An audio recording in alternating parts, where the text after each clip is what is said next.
So let's talk about some passive income. Now, there's a passive income source that I've been making money with since 2018. Surprisingly, not a lot of people are talking about it. As far as I can tell, nobody's talking about this source.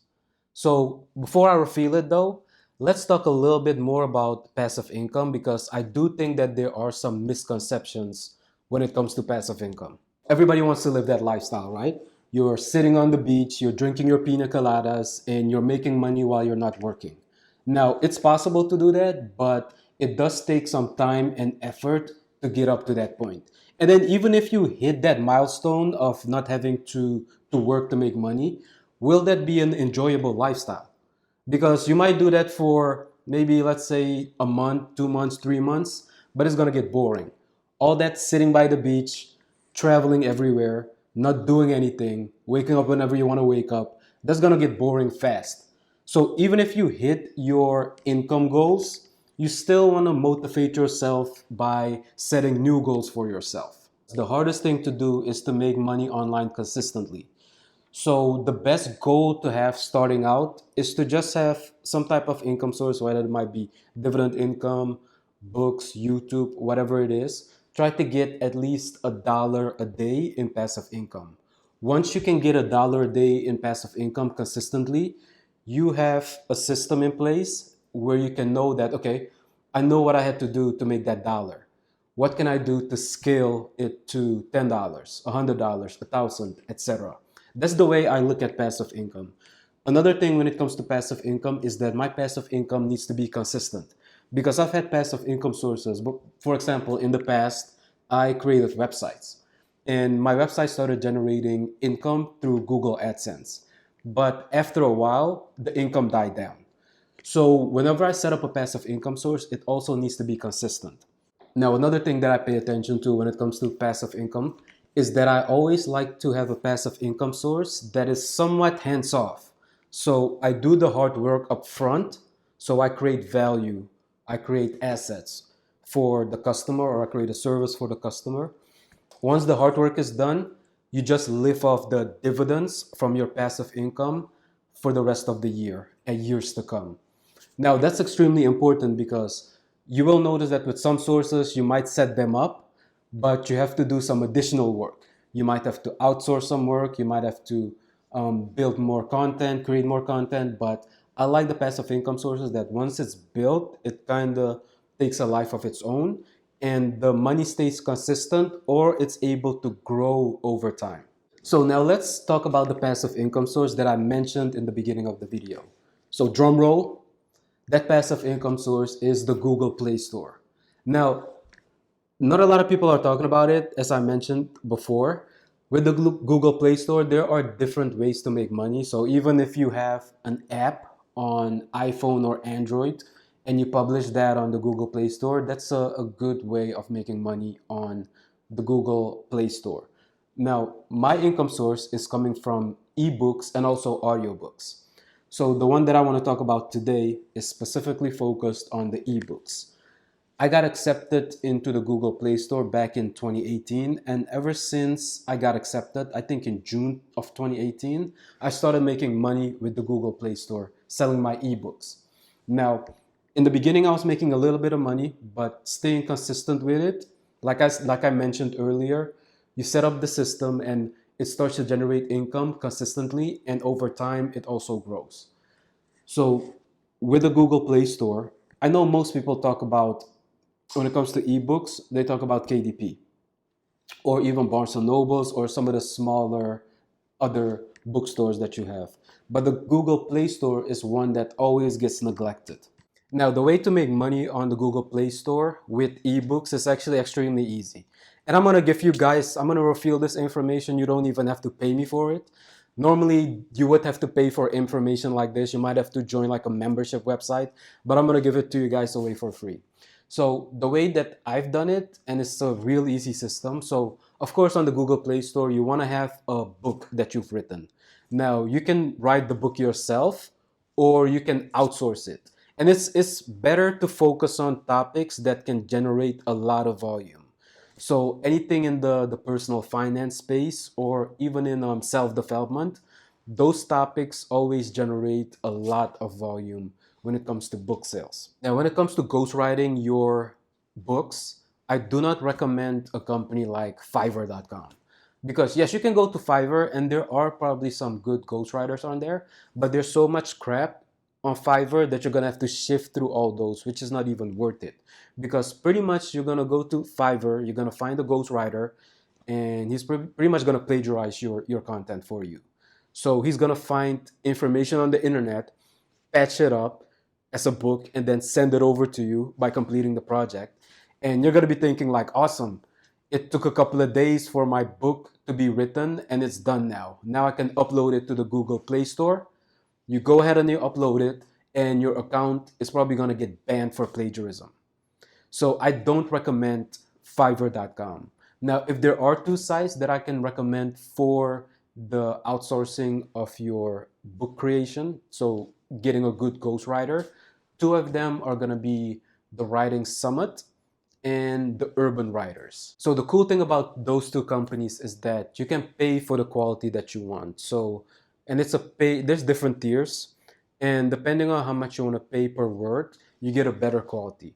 Also, those two companies proofread your book, and they make sure that your book is unique, so there will not be any like plagiarizing issues that you will come across. It will take some time for them to write the book and get it proofread and get it over to you, but it's so much more worth it than using a site like Fiverr.com and actually getting banned or your account getting shut down. So like I said, I do recommend you writing your own books, because even me, when I started back in 2015, I wrote my first book, yeah, back in 2015, and I uploaded that to the KDP store, Amazon. But the second book that I wrote, I actually uploaded that to the Google Play Store. And that's when I started focusing a little bit more on the Google Play Store. Now, I still upload it to Amazon, but I also focused on the Google Play Store. Now, once your book is done and you either wrote it or you outsourced it and you have it in your hands and you uploaded it, you have to think about marketing. Now, how can you market your book when you are in a sea of competition? And your competition is pretty much like the big publishing companies, but it's also indie authors like you and myself. Now, the way I do it, and here's a big secret. You might want to pay attention to this one, of course.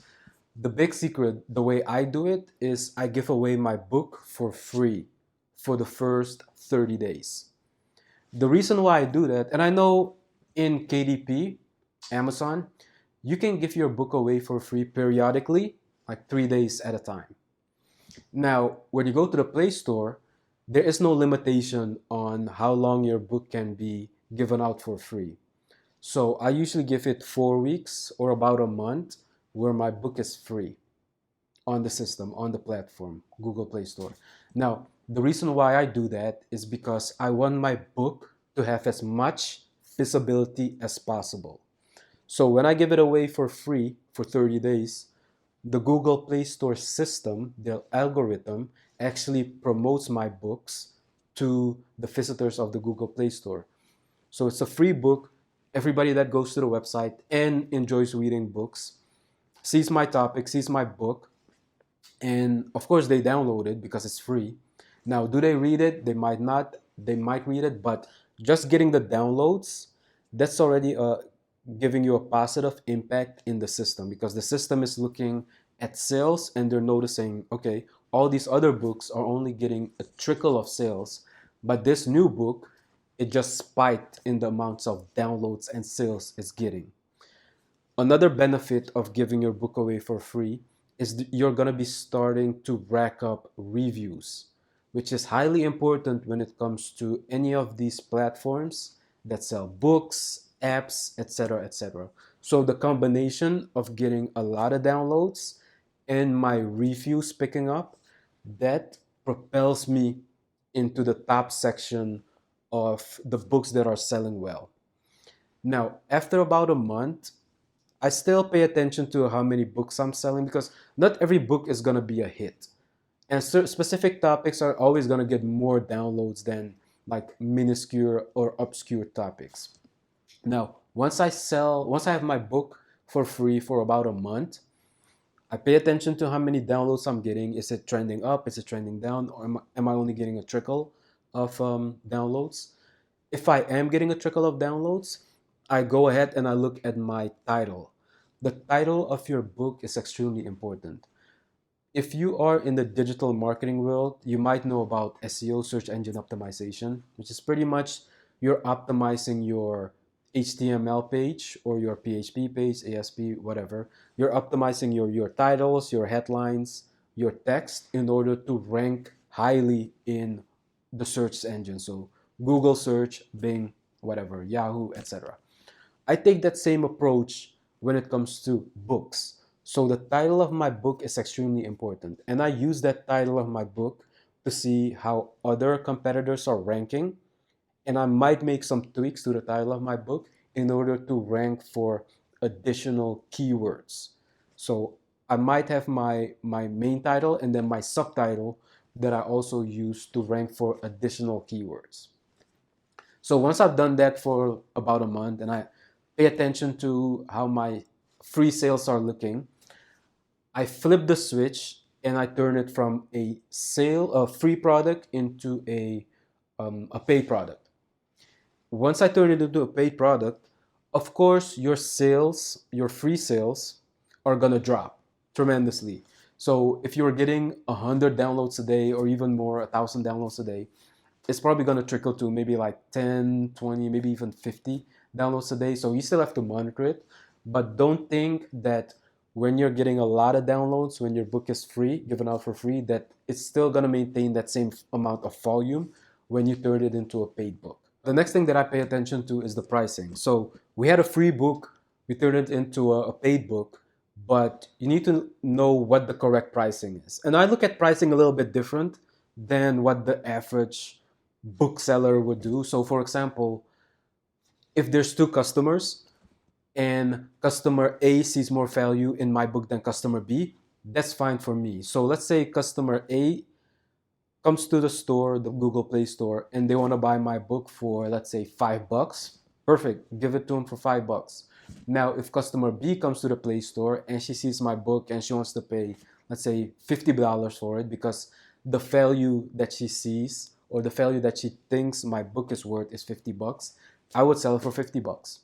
But of course, we cannot do that because there's only one price we can put for our book to sell on the Google Play Store. So pricing is something that you have to play around with in order to find that sweet spot because there's only one price that you can put on your book.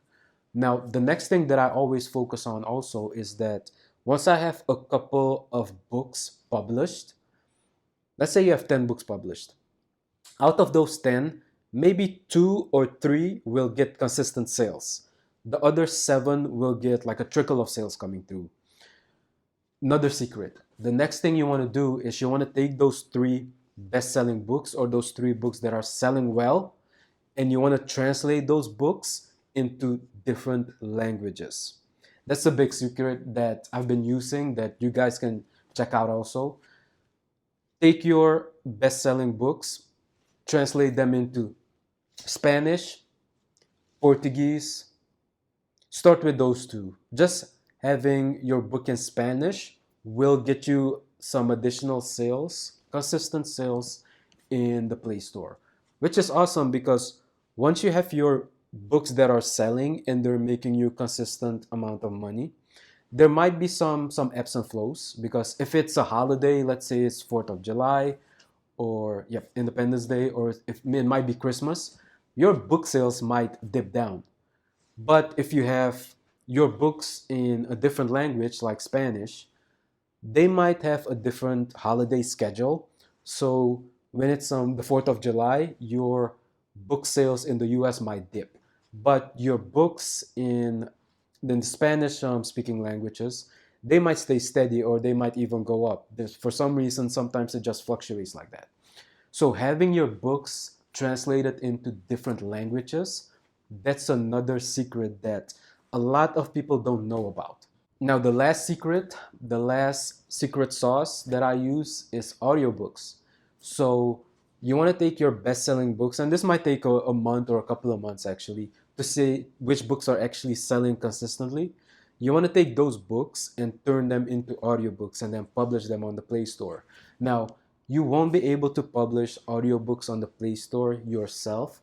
You're going to have to use a distributor like Findaway Voices. That's the one that I use, findawayvoices.com. Now, there are some others out there, but I like findawayvoices.com because their commission structure works out the best. You get the most commission using findawayvoices.com. Now, you can also use ACX. So when it comes to the narration of your book, I like to use ACX to narrate my books into audiobooks and then just upload them into Findaway Voices. You could also use the Findaway Voices platform itself, or you can also use Fiverr to find a narrator to narrate your book. And that's actually how I started. I found a couple of good narrators on Findaway Voices, but the problem with that was they were a lot slower because they were working on multiple projects at the same time. And from a cost structure, they were a lot more expensive than using, for example, ACX.com. So have your book narrated in the ACX platform and then just upload it into Findaway Voices. The cool thing about doing that is that when I thought about audiobooks first, is I never wanted to do it because I always thought that it was going to eat into my ebook sales. But once I tested it with my best-selling book, I noticed that instead of my book sales declining for my ebook, my book sales actually got consistent and they actually increased. So the audiobook actually links to the ebook on the page, which actually helped my sales. So my audiobook sales helped my ebook sales. And it made my sales more consistent because before that, before I only sold ebooks, my sales would be somewhat consistent, but I would also see like a large spike in sales and then a drop.